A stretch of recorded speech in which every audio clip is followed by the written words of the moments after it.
Hey guys, what is going on? So just wanted to hop on here and react to Vitruvian Physique's most recent video, which is basically a final review of his Turkesterone experience. He had a 60-day experiment, and I've watched every video in the series. Just finished the one that was posted today, and I think there are a lot of teaching moments in this video coming from somebody who has obviously done their own Turkesterone experiment, had countless DMs from you guys and comments and everything like that, where I have a pretty good idea in terms of, I took this compound, this dose, whatever, comparing time periods. Obviously, a whole bunch of you guys have experimented over the past 9 months or so, and I've gotten a lot of those kind of testimonials, and I think there's a lot that I can kind of share. And I think, like I said, the video has a lot of kind of teaching moments. So basically, to start off, I agree with a lot of what he's saying, but the first thing I kind of want to mention is that it appears that he is a non-responder to Terkestrone. So when he talks about his experience, when he talks about how much it's worth, all these things, you have to take it in the context that he didn't really appear to respond. It's not that he didn't make gains throughout this process, but if you look at the entire context of his training experience, where he's been at in the past, where he was coming from, his body fat percentage, like all these things of the context that his experiment started in, it appears to me like Turkesterone did nothing for him. We actually did a very similar protocol in terms of our experiments. He started the experiments at, I want to say, 3 or 4 capsules a day. Didn't really, notice all that much. He did gain some weight during that period, but, didn't really seem to be responding all that well necessarily. He upped the dose to 6 capsules a day towards the second half, which is exactly what I did. When I talk about my Turkesterone experiment, I would say the first 2 months before I started getting injured and all that stuff is kind of what I would compare it to, apples to apples. We both have been training for over a decade. So basically we did a very similar protocol, and it appeared that he didn't really get any results that could necessarily be credited to Turkesterone, other than potentially he hit some volume PRs. I suppose that is like a cool thing, but I would say he would have been able to do that anyway. Whereas for me, I was able to hit some PRs across the board, gain a lot of lean body mass. Obviously, when I went on my cuts, I was able to retain that body mass, hit bench PRs. Obviously, as I'm back on Ecdysterone, I'm starting to gain even more lean body mass, so it's definitely not a fluke. I've taken quite a few scans over the course of the past 9 months or so, and it seems pretty promising for me, and it seems like it did pretty much nothing for him. So to kind of compare where that kind of value would be derived from, for him it'd be like, I don't know if it really did anything. I don't know if it's really worth it. Oh, it cost this much money. Yeah, save your money, which totally makes sense. For somebody like me, it was pretty kind of life-changing in terms of the results that I got on it, especially considering with Turkesterone in particular, I was only able to do like a proper dedicated bulk for around 2 months before I kind of fell off in terms of injuries and stuff like that. Well, the amount of gains that I made within only 2 months was way past my expectations. And so to kind of compare that, like in that regard, if I were to say, hey, everybody's going to react like I did, I would recommend it to everybody, versus if Vitruvian Physique were to be like, hey, I didn't really respond at all, then it's very easy to say, hey, nobody should get this, right?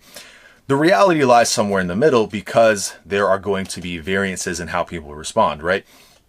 Derek has mentioned before that some people just don't respond to it, or maybe you take Turkesterone and you don't get any response, but then you take Ecdysterone and you do. And coming from somebody like me who has gotten a lot of people saying stuff like that, or they tried one versus the other, or they tried Turkesterone, didn't notice anything, then they tried Ecdysterone and they blew up, or vice versa, right? People respond to these compounds differently. They're not the same thing.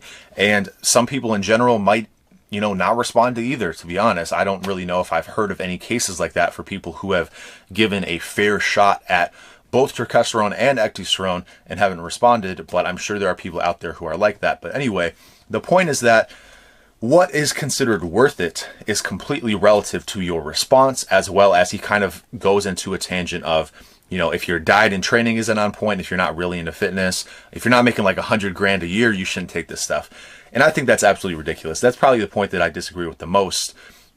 The first 2 points, yeah, probably. You should get your diet and training on point. You should be really into fitness.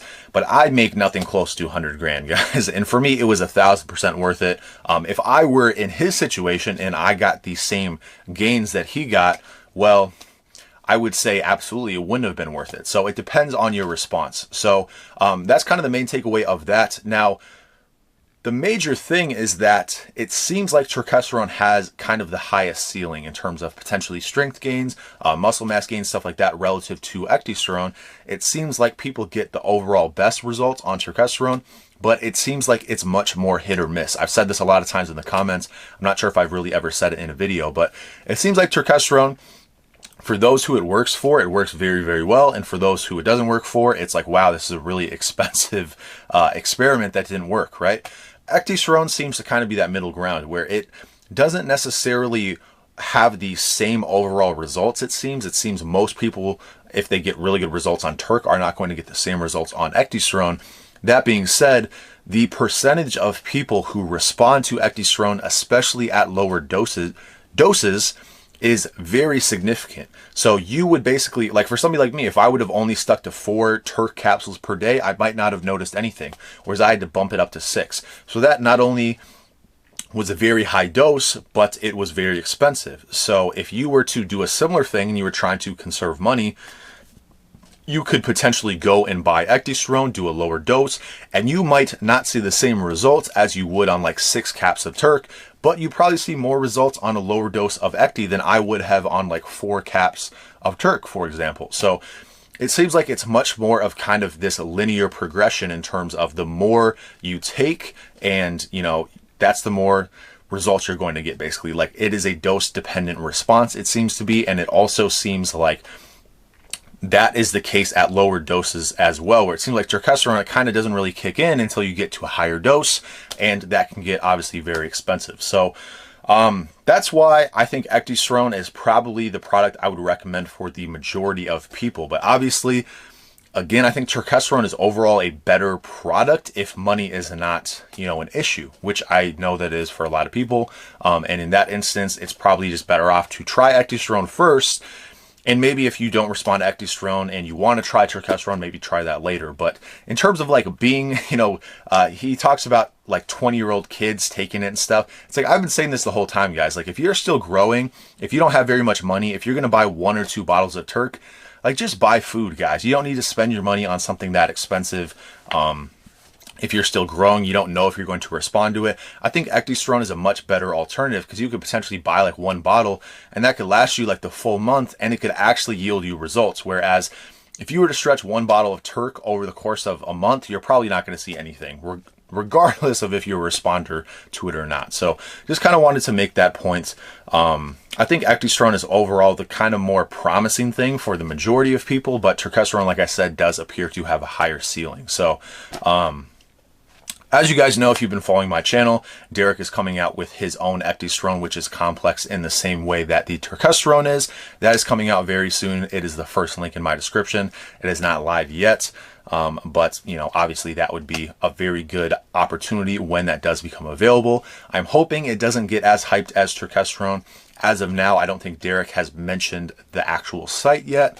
So hopefully those who want to get it when it does launch here pretty soon should be able to get it and not have to do the same whole thing that happens with Turkesterone when people are just kind of like on the site and it's going in and out of stock. I don't know how that's going to play out, but I'm just letting you guys know ahead of time that it is going to be launching here pretty soon. And I do think that that is going to be a better alternative in terms of just overall cost effectiveness for those looking for that. So anyway, that's all I got to say about that.